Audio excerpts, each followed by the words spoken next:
Hello there, Cancer sign. Welcome to your monthly reading. So this reading is for the month of November for Cancer, Sun, Moon, Rising, Venus.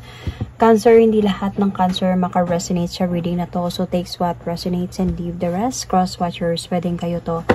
At hindi sila Cancer sign. So put yourself in a situation kung saan kayo naka-resonate.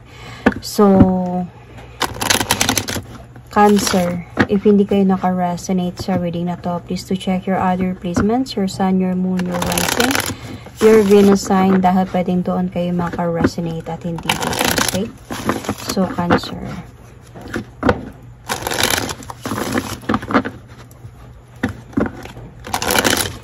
I'm going to pull an oracle card. This is a situation oracle card para sa situation na nangyayari sa inyo ngayon, Cancer.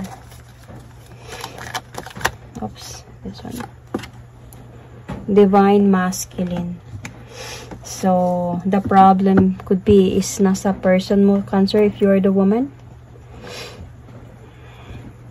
Or vice versa. So, ano yung gustong sabihin sa'yo ng person mo?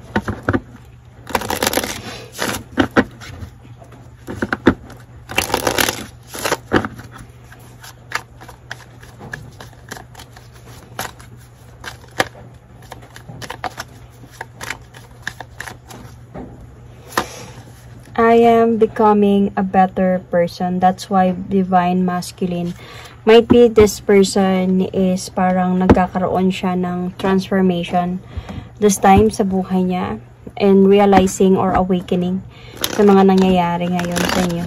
But let's see about ano ba talagang nangyayari dito sa tarot cards. Tarot cards.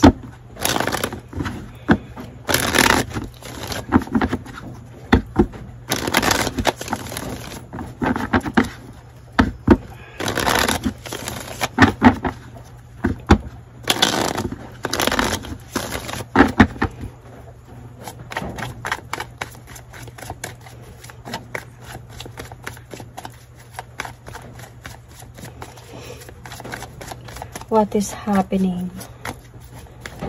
Or let's see, Cancer.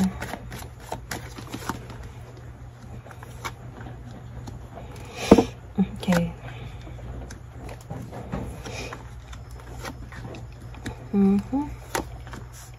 Okay.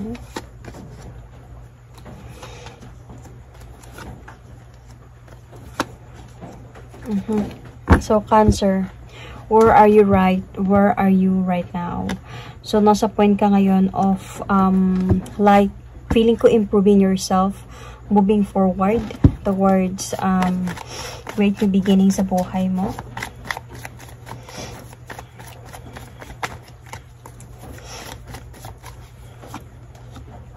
See? Parang nasa point ka ngayon na kahit, Cancer, part of you is parang magulo yung isipan mo. Hindi mo alam kung anong gagawin mo, anong desisyon ang gagawin mo. Na-stress ka sa mga nangyayari. Maybe you want first to have some peace of mind this time kasi parang magulo yung isipan mo. You are also trying to improve yourself, trying to move forward, trying to move on could be, and trying to focus on your goals, your job, your life, trying to ignore things could be, even if nasa point na magulo isipan mo kasi nasasaktan ka ngayon sa mga nangyari and feeling mo ang bigat ng mga pinagdadaanan ko ngayon. Parang ganon, Cancer, pagdating sa love life could be. So yung possible challenge or potential challenge dito is how this person paano mo siya paibigin ulit or paano siya na mabalik sa'yo, na mamahalin ka niya ulit, gaya ng dati. Because you know, Cancer people love love. So, they want to love that person and that person to love them as well. And parang, Cancer, if the Cancer find love, ayaw na nila yung naghahanap pa, lalo na sa babae. But, well, sa men is different, but then, could be a bit different. But then, sa babae kasi, na Cancer, pag may nahanap na sila and this person, they love this person talaga, parang ayaw na nilang maghanap pa ng iba. Gusto nila ito na tayo, mangarap na tayo, bubuo na tayo ng pangarap, dalawa, something like that. So, gusto nila yun na. So, ito yung nagiging potential challenge sa'yo, Cancer, na paano itong person na to, na siguro mabalik ba sa'yo, or maibalik yung pagmamahal, patunayan yung pagmamahal niya para sa'yo, could be. Let's see.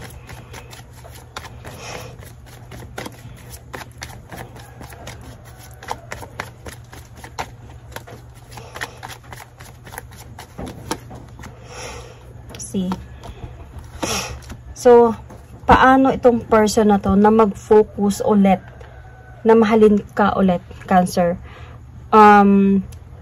that you, without doing anything sa part mo. Kumbaga, you just want this person to realize, mahal ko pala si Cancer at babalikan ko siya. Parang ganun. Kasi ito talaga yung gumugulo sa isipan mo. Ito yung minsan di ka nakakatulog sa gabi. You wanted to move on. You wanted to heal from this. Yet, parang as a point also that you are waiting for a communication from this person. You're waiting for message, or tawag ba, na magsasabi na mahal kita, hindi ko kayang wala ka. So, parang ito yung nagiging challenge niya yun, na paano mabalik yung pagmamahal niya sa akin nang wala akong ginagawa. Na basta ma-realize niya lang na mahal niya ako. So, pasensya na about that. Okay, maingay na. Umaga na kasi. So, where you need to focus on is not dito, but on your success. On your future, on your new beginning. Doon ka dapat mag-focus sa new beginning ng buhay mo, sa future mo. Kasi there is a possibility of success in the future. Success like sa trabaho mo, sa career mo.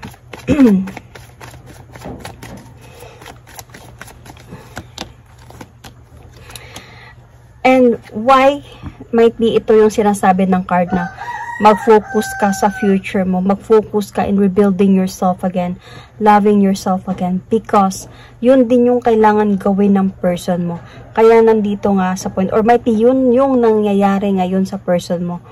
Dahil sa this person is having an awakening. I am becoming a better person, meaning nagkakaroon sa kanya ngayon ng awakening, realizations, na kailangan kong ayusin yung sarili ko mismo. So, ikaw, ganun din dapat na gawin mo. You need to be like, you need to know your power, you know your worth. Dahil sobra mong minahal itong person na to, yet, as a point ka na, ayokong maghabol. But mahal ko talaga siya. So, kaya nagiging potential challenge to sa'yo. Kasi in the past, itong person na to, umalis siya emotionally from your relationship.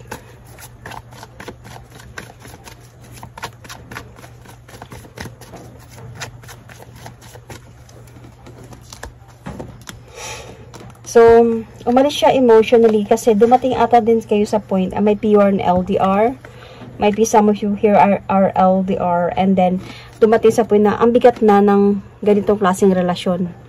Kaya, I don't know if this person, nagkaroon siya ng iba, could be mas malapit siguro sa kanya.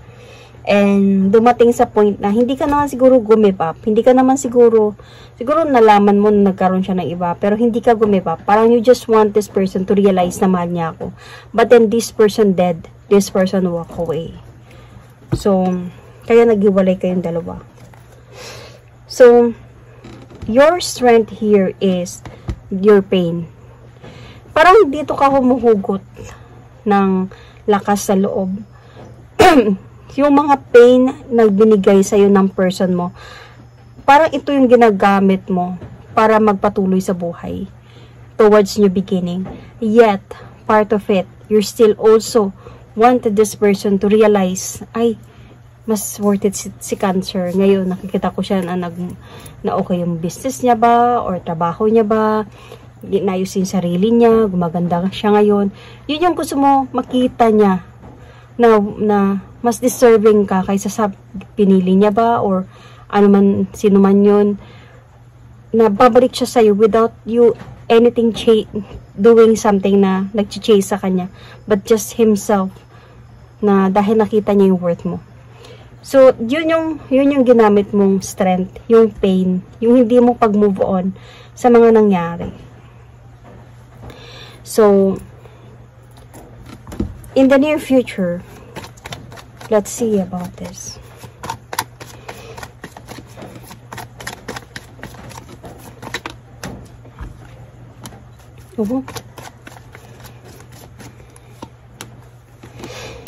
Okay. In the near future, I can see here that there is pain dito. Kasi may malalaman ka sa person na to. Na, I don't know if nagkaroon ba to ng clarity sa'yo, na nagkaroon siya ng iba, or may binalikan siyang iba, or nagkaroon ba siya ng iba, kaya kayo naghiwalay. Or might be naghiwalay kayo, it's just na wala lang siya, or something, anong reason man, ayusin ko muna yung sarili ko, ayusin muna, parang kumbaga pwedeng break muna tayo sa ngayon, kailangan siguro natin na pahinga muna, parang ganon, kasi may malalaman ka in the near future kung bakit kayo naghiwalay, and this is because of cheating, and you will going to feel it's so unfair. Bakit ganito? Bakit ginawa niya sa akin to? That this person might offer love towards someone else. And, hindi niya sinabi sa'yo. Sinikreto niya sa'yo to. Hanggang sa, kaya pala dumating yung point na yon na parang dahan-dahan na kayong nawawasak. Nawawala na siya ng gana sa relasyon ninyo. Naramdaman mo na yung changes sa kanya. Kaya nga yung challenge mo dito, potential challenge, paano siya bumalik. Kaya ginagawa mo yung best mo ngayon na ayusin yung sarili mo, pagandahin yung katawan mo could be, or yung life mo, lifestyle mo, dahil para gusto mo makuha siya balik. But then, may malalaman ka dito that this person he cheated on you, kaya nangyari pala yun. So, ano yung suggested approach here or possible na coming dito sa connection na to is really disappointments. Let's see.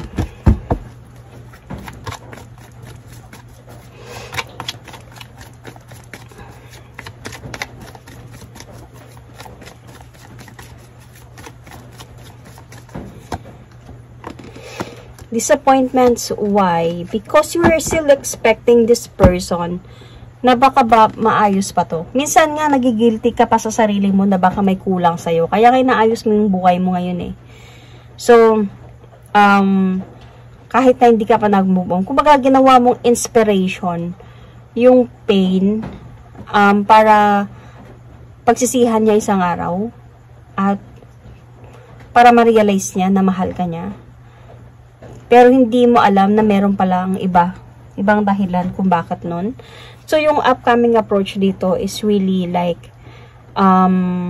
disappointments from this person. And also, parang nagkakaroon na din sa'yo dito ng parang unsureness na babalik pa siya. Or unsureness na sa pagsasama na yung dalawa. Kasi nagkaroon na sa'yo ng clarity na parang mararamdaman mo dito na ginawa lang pala akong tanga nito noon. So, meron ako nakikita dito parang the cycle has already ended. Parang you just really wanted to cut it off and hoping for karma from this person. Hoping na makarma siya sa mga ginawa niya. You are like, may galit sa'yo dito, Cancer. In the future na malalaman mo na ganito pala yung ginawa niya sa'yo. So, sorry about that. So, what you need to know here, Cancer, eto na yun, na yung parang you will going to keep on observing na this time. Kaya nga sinasabi dito ng cards na saan ka dapat mag-focus, 'di ba? Sa future mo, sa goal mo sa buhay, sa new beginning ng buhay mo, in rebuilding yourself again, in moving forward, na kukunin mo balik yung baka yung kapangyarihan mo, yung power mo as a woman. So, then focusing on this person. Kasi, the more that you focus on finding out the truth or anything about this person, the more na madami kang nalalaman na hindi mo nagugustuhan. So, what you need to know here is, dati pa, meron ka ng pakiramdam. Kumbaga may intuition ka na before. Siyempre siguro para sa'yo, hindi mo lang nagigets yung intuition na yun dahil intuition kasi is different from instinct. Yung intuition kasi, parang bringing you towards the right path. Yung mga nararamdaman mo that this is something wrong and this is the truth. And that right now, you need to move towards the right path. Ito yung dapat mo tahakin at hindi dito. So, kasi, nakikita ko kasi dito, may pakiramdam ka na before na baka niloko ako nito, baka meron siyang iba, or something like that. Then, through that feeling sa'yo, parang nilalagay ka na ni-Lord towards the right path. Hindi mo lang siya, nabablind ka lang because na sobrang mong mahal itong person na to. So, ginagawa ng, parang, binibigyan ka niya ng swerte sa buhay, or magandang income, magandang trabaho ba, and, while meron kang feeling that niloloko ka. So, hindi mo lang napansin yun, syempre, kung hindi ka spiritual na tao, like, hindi mo mapapansin yun that you are going to feel like it is just normal day. Parang ganun, normal thing na nangyayari sa buhay. And focus ka din talaga sa pagmamahal mo sa person na to. Focus ka sa mga anong ginagawa mo. At sobrang mahal mo siya na halos before. Nagigilty ka nga na baka ikaw yung may kasalanan kung bakit ganyan siya nagbago. So, dati pa pala, may sign na hindi mo lang pinansin. So, yung hope mo dito, you are still hoping for this person to come back. You are still hoping for this person na ma-realize niya yung worth mo at babalik siya na ikaw pala yung mahal niya, ikaw yung pipiliin niya. This is what you hope na you're going to may pipapakasalan niya or whatever. So, what you fear here is baka darating yung araw na nag-offer na pala siya doon ng serious commitment at hindi na sa'yo at hindi na siya babalik pa. So, yun yung parang siguro planado niya to noon at ngayon okay na sila at nagkayos na sila or okay na sila dalawa. Plano na pala yun to noon. Yun yung fear mo. But you are hoping that babalik siya at mag-offer siya sa'yo balik ng new beginning or hindi lang yung beginning but the victory talaga na pipiliin ka niya no matter what. Yun yung hope mo dito. Hope mo yun. So, the outcome, potential future here is mako-confuse ka talaga. Mako-confuse ka if are you going to move forward or wait for this person to come back.